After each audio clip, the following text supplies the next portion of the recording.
Hello दोस्तों, कहानी की इस नई सीरीज में आप सभी का स्वागत है। आज की इस कहानी का नाम है भूतिया दरवाजा। ये एक भूतिया कहानी है। आपको हिंदी स्टोरीज, मोरल स्टोरीज या डरावनी कहानियाँ पढ़ने का शौक है तो इस कहानी को पूरा जरूर पढ़ें। भूतिया दरवाजा।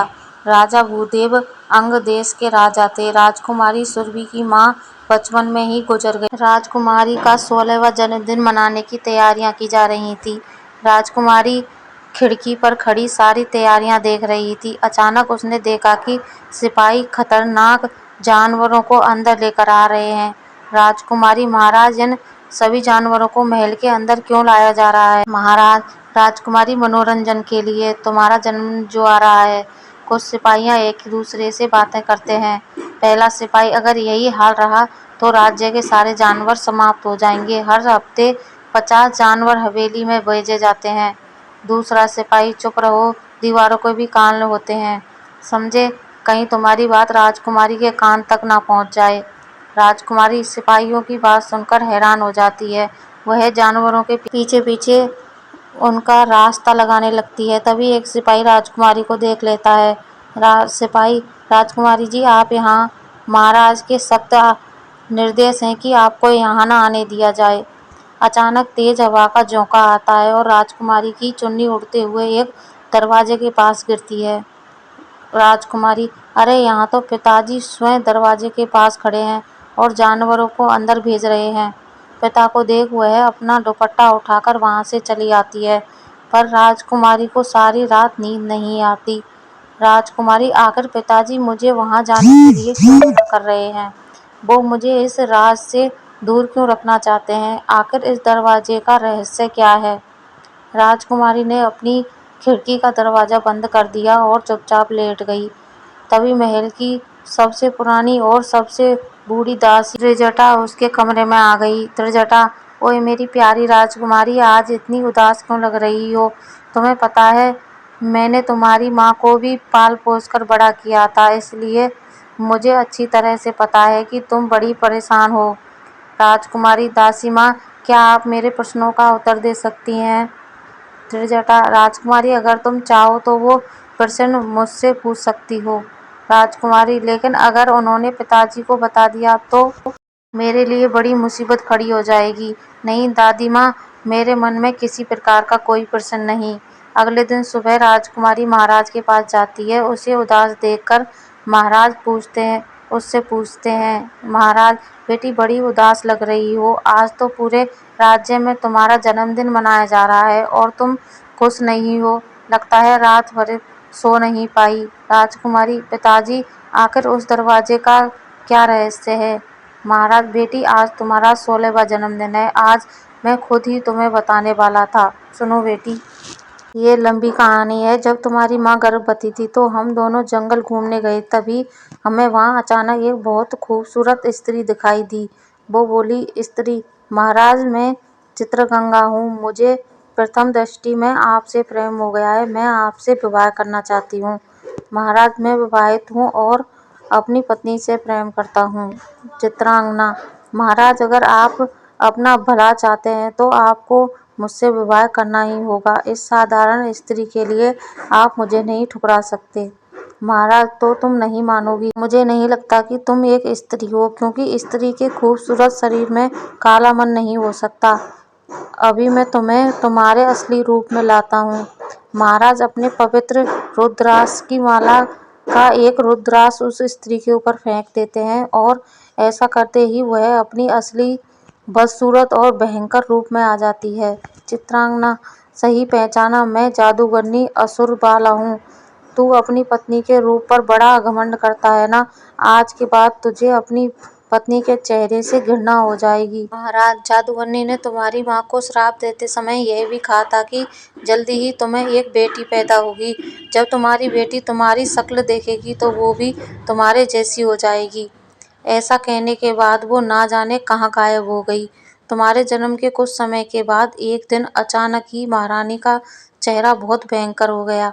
उसके चेहरे पर हर तरफ सांप लटकने लगे, आंखें अंगारों की तरह जलने लगी, शरीर एक सूखे पेड़ की तरह और सांप का फुफकार की तरह हो गई। यह तक कि वो किसी भी जीवित पशु पक्षी इंसान को खाती है और प्यास लगने पर रक्त पीती है। राजकुमारी, इसलिए आपने मुझे बचाने के लिए माँ को हवेली में रख दिया। महाराज, बेटी, मैं तुम्हारी माता से बहुत प्रेम करता हूँ। मैं उससे दूर नहीं रह सकता था, इसलिए उनके लिए एक महल बनवा दिया जिसका ये दरवाजा है।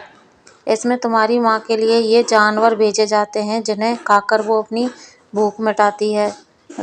राजकुमारी अपनी माँ की यह कहानी सुनकर बड़ी उदास हो गई और बोली, राजकुमारी, पिताजी, माँ के श्राप का कोई तोड़ नहीं है। महाराज, हाँ बेटी, तोड़ है। कुछ वर्ष पहले जब मैं जंगल में शिकार की तलाश में था तो मुझे वो जादूगरनी फिर से मिली। वो मरने वाली थी और शर्मिंदा थी। उसने मुझे तुम्हारी माँ को इस श्राप से हमेशा के लिए मुक्त होने का इलाज बताया। राजकुमारी, तो आपने इतने दिन तक किसी को बताया क्यों नहीं? महाराज, बेटी, उसने कहा था कि ये इलाज मैं सिर्फ तब कर सकता हूँ जब तुम 16 वर्ष की हो जाओगी। तब पहली अमावस पर इस श्राप को तोड़ा जा सकता है। अगर मैं तुम्हें पहले बताता तो मैं भी श्रापित हो जाता। राजकुमारी, आज तो मैं 16 वर्ष की हो गई हूँ। कृपया मुझे बताओ कि मैं अपनी माँ को वापस कैसे और श्राप से आज़ाद करवा सकती हूँ। महाराज, हाँ बेटी, बच्ची, आज तुम्हारा 16वां जन्मदिन है और कल अमावस है। कल ही के दिन तुम्हें उस मायावी दरवाजे से अंदर जाना होगा। वहां पर तुम्हारे साथ भयानक घटनाएं होंगी, पर तुम किसी से भी मत डरना। राजकुमारी, पिताजी, महाराज, मैं माँ के साथ ही वापस आऊंगी, आप विश्वास रखें। महाराज, राजकुमारी, सोच लो, तुम्हें केवल 2 चीजों का ध्यान रखना है, अपनी नेकी और बुद्धि। इसके साथ कभी नहीं छोड़ना। अगर इन दोनों का इस्तेमाल किया तो तुम माँ तक जरूर पहुंच जाओगी। राजकुमारी, क्या माँ मुझे पहचान लेगी? महाराज, राजकुमारी, जादूगरनी ने तुम्हारे लिए हर कदम पर चुनौतियां रखी हैं और ये चुनौतियां तुम्हें ही पार करनी होंगी, तभी तुम्हें आगे का रास्ता मिलेगा। आखिर में अपनी माँ के अंदर ममता जगाने में अगर तुम सफल रही तभी महारानी वापस असली रूप में आएगी। बेटी, तुम्हें सबसे पहले सोनगिरी की महापहाड़ियों में जाकर एक जादुई गुफा में रहने वाले एक तपस्वी बाबा से एक जादुई किताब लेनी होगी। उस किताब में ही तुम्हें माँ को ठीक करने का रास्ता मिलेगा। मुझे सिर्फ इतना ही पता है, आगे का क्या होगा वो तुम्हें खुद पता करना होगा और ये काम तुम्हें अकेले ही करना होगा। अपना ध्यान रखना और खुद पर भरोसा रखना। ये लो, ये रुद्राक्ष की माला तुम्हारी रक्षा करेगी। खुद पर भरोसा रखना बेटी, इस दुनिया में कुछ भी ऐसा नहीं है जो हम नहीं कर सकते। राजकुमारी, आप चिंता मत कीजिए। पिताजी, महाराज, मैं आपकी बातों का ध्यान रखूंगी। अपना आशीर्वाद दीजिए। इसके बाद राजकुमारी सोनगिरी की पहाड़ियों में गुफा की तलाश में निकल जाती है। थोड़ी देर चलने के बाद उसे वह तालाब दिखाई देता है। राजकुमारी, काफी थक गई हूँ, थोड़ा बैठ जाती हूँ। वहाँ एक तालाब है, वहीं जाकर थोड़ा आराम कर लेती हूँ। इसके बाद राजकुमारी तालाब के पास जाकर बैठ जाती है। तभी एक हिरण थोड़ी दूर पर घायल पड़ा होता है, जिसके पास तालाब से मगरमच्छ धीरे धीरे उसे खाने के लिए आगे बढ़ रहा था। राजकुमारी तुरंत उस हिरण के पास भागकर जाती है और उस मगरमच्छ के सामने जाकर खड़ी हो जाती है। राजकुमारी, तुम चिंता मत करो, मेरे होते हुए ये मगरमच्छ तुम्हें कोई नुकसान नहीं पहुंचाएगा। इसके बाद राजकुमारी उस मगरमच्छ को मार देती है। तभी मगरमच्छ एक सुंदर कन्या में बदल जाता है। राजकुमारी, आप कौन हैं? कन्या, मैं जल की देवी हूँ। एक बार एक तांत्रिक ने मुझे इस मगरमच्छ के रूप में कैद कर दिया ताकि वह इस तालाब का जादुई जल के साथ जो चाहे कर सके। यह कोई साधारण वन नहीं है। इस वन को देवराज इंद्र ने यहाँ के राजा को तोहफे में दिया था। इस वन की हर चीज जादुई है। अब वह तांत्रिक अपनी मनमानी नहीं कर पाएगा। तुम्हारा बहुत बहुत धन्यवाद राजकुमारी। बताओ, मैं तुम्हारी कैसे मदद कर सकती हूँ? राजकुमारी, इस वन में एक गुफा है जहाँ तपस्वी बैठते हैं। उनसे मुझे उनकी जादुई किताब लेनी है। देवी, वह किताब तो लोगों को उनकी मंजिल दिखाती है। इस उम्र में भला तुम्हें तुम्हारी कौन सी मंजिल जाननी है? राजकुमारी, जल देवी, मुझे अपनी माँ को बचाना है। एक जादू के श्राप से वह एक राक्षस में बदल गई हैं। उनकी मुक्ति के लिए मुझे उस जादुई किताब तक पहुंचना जरूर होगा। देवी, तुम्हारी वजह से इस कैद से मैं आज़ाद हो पाई हूँ, इसलिए मैं तुम्हें गुफा तक पहुँचाऊँगी। उस गुफा का रास्ता इसी किताब से ऊपर जाता है।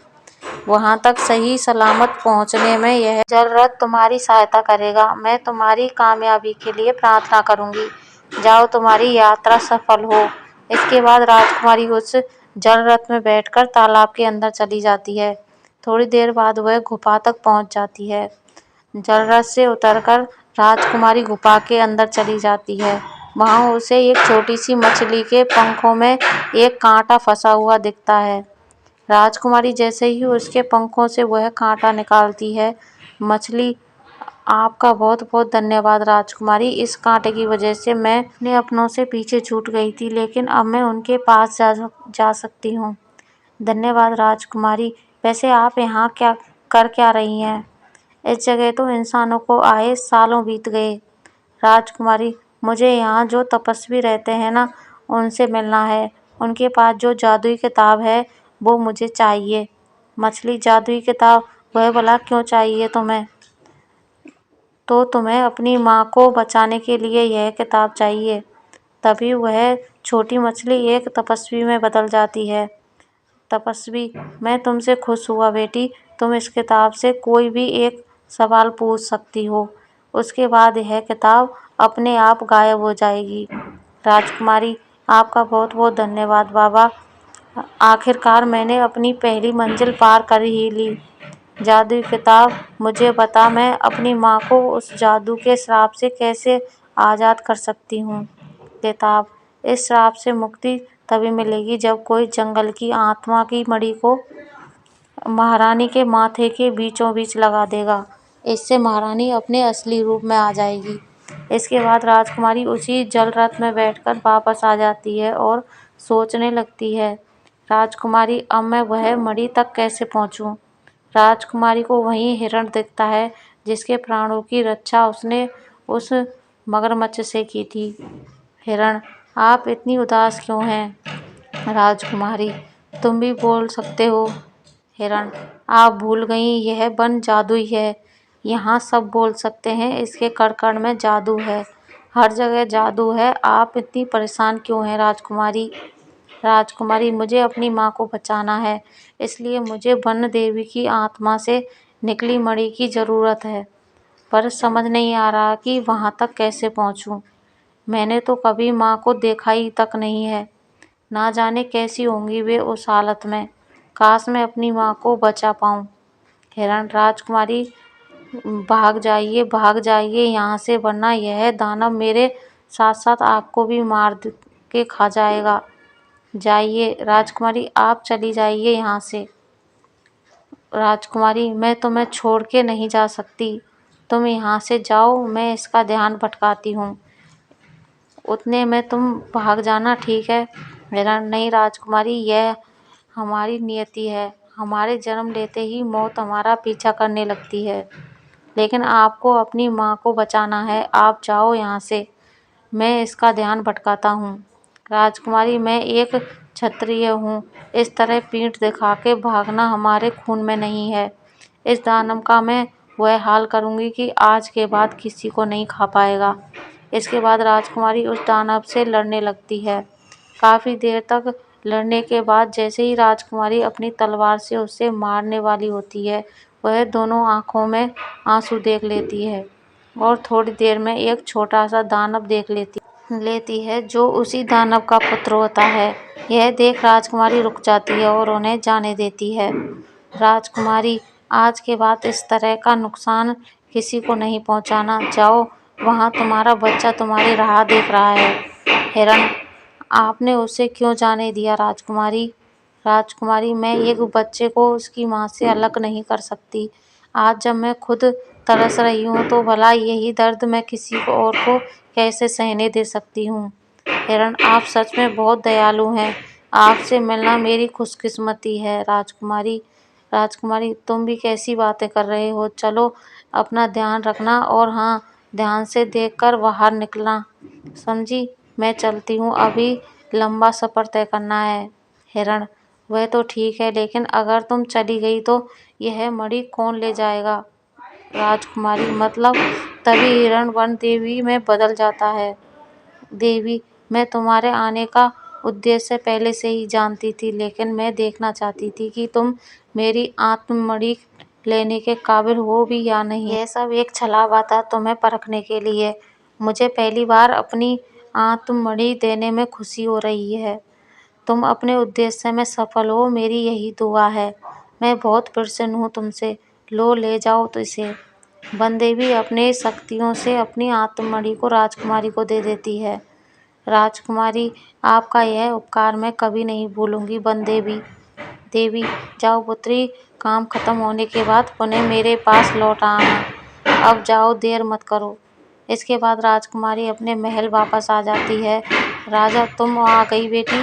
राजकुमारी: आपके आशीर्वाद से मैं माँ को ठीक करने का उपाय भी ले आई हूँ।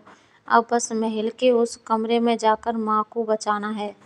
राजा: हाँ बेटी, भगवान तुम्हारी मदद करेंगे।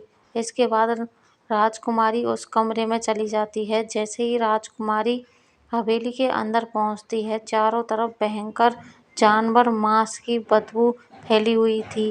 राजकुमारी जैसे ही आखिरी कमरे में पहुंची, तभी उन्हें एक बड़ी भयानक औरत नजर आई, जिसे देखते ही राजकुमारी डर से चीख पड़ी। राजकुमारी: यह औरत तो मेरी माँ नहीं हो सकती। मैंने इतना भयानक चेहरा कभी नहीं देखा। डरी हुई राजकुमारी ने खुद को संभाला। वह औरत राजकुमारी को खाने के लिए आगे बढ़ी और मुंह से सांप की फुफकार निकालने लगी। राजकुमारी: माँ, आप मुझे खाना चाहती हैं? मेरे लिए सौभाग्य की बात होगी अगर मैं आपका भोजन बन पाऊँ। आपका अंश आप में ही समाहित हो जाए। महारानी: मेरा अंश? तुझ जैसी खूबसूरत राजकुमारी मेरा अंश नहीं हो सकती। राजकुमारी: नहीं माँ, पहचानिए, मैं आपकी ही बेटी हूँ। महारानी: बेटी? मेरी बेटी हाथ में तलवार लेकर मुझे मारने आई है। राजकुमारी: माँ, एक बार मुझे गले से लगा लीजिए, आपको सब याद आ जाएगा। महारानी: नहीं, मुझसे दूर रह, तुझे डर नहीं लगता? औरत ने राजकुमारी के बाल पकड़कर उसे दूर फेंक दिया। राजकुमारी के शरीर से खून बहने लगा। महारानी: चली जा, हट जा यहाँ से, वरना तुझे चबाकर खा जाऊंगी। तुझे डर नहीं लगता? ये देख मेरे दांत। राजकुमारी: माँ, कभी माँ के पास आने में भी किसी को डर लगता है? बचपन से ही माँ के प्यार को तरस रही हूँ। मुझे एक बार गले से लगा लीजिए माँ। राजकुमारी दौड़कर उस भयानक औरत को गले लगा लेती है। औरत ने अपने दांत राजकुमारी के शरीर में गड़ा दिए और राजकुमारी दर्द से चिल्ला उठी। राजकुमारी: माँ! लेकिन तभी राजकुमारी ने उस मणि को महारानी के माथे के बीचों बीच लगा दिया। मणि के माथे पर समाते ही महारानी अपने रूप में लौट आई। ऐसा करते ही महारानी के दिल में ममता भर गई और आंखों में आंसू निकलने लगे। महारानी: मेरी बच्ची, मुझे सब याद आ गया। तूने मुझे इंसान बना दिया, मैं श्राप से मुक्त हो गई। ऐसा करते ही वह औरत महारानी के रूप में परिवर्तित हो गई। जादूगरनी का श्राप सदा के लिए खत्म हो गया। राजकुमारी अपनी माँ के गले लग गई। राजकुमारी: चलो माँ, घर चलें। पिताजी महाराज आपकी राह देख रहे हैं। दोनों के हवेली से बाहर आते ही चारों तरफ खुशियां मनाई जाने लगी। पूरे राज्य में उपहार बांटे गए। महाराज, आज मेरे परिवार फिर पूरा हो गया। मेरी महारानी तुम्हारे साहस और निष्ठा के कारण वापस आ सकी है। मुझे तुम पर गर्व है बेटी। आज से तुम इस राज्य की नई उत्तराधिकारी बनोगी। हम हमेशा सोचते थे कि हमारे बाद यह राज्य कौन संभालेगा, लेकिन जिसकी तुम जैसी निडर बेटी हो, उसे किसी बेटे की क्या जरूरत। राजकुमारी: पिताजी, आपने मुझे इस योग्य समझा, इसके लिए मैं आपकी आभारी हूँ। मैं आपकी सारी उम्मीद पर खरी उतरूँ। देख लीजिएगा। राजकुमारी के साहस के कारण हवेली के खूबसूरत दरवाजे को हमेशा के लिए खोल दिया गया और वह अपने माता पिता के साथ खुशी खुशी महल में रहने लगी। ये मॉरल स्टोरी आपको कैसी लगी, नीचे कमेंट में हमें ज़रूर बताइएगा। कहानी को पूरा पढ़ने के लिए शुक्रिया। कहानी अच्छी लगे तो लाइक करें, शेयर करें, चैनल को सब्सक्राइब करें। धन्यवाद।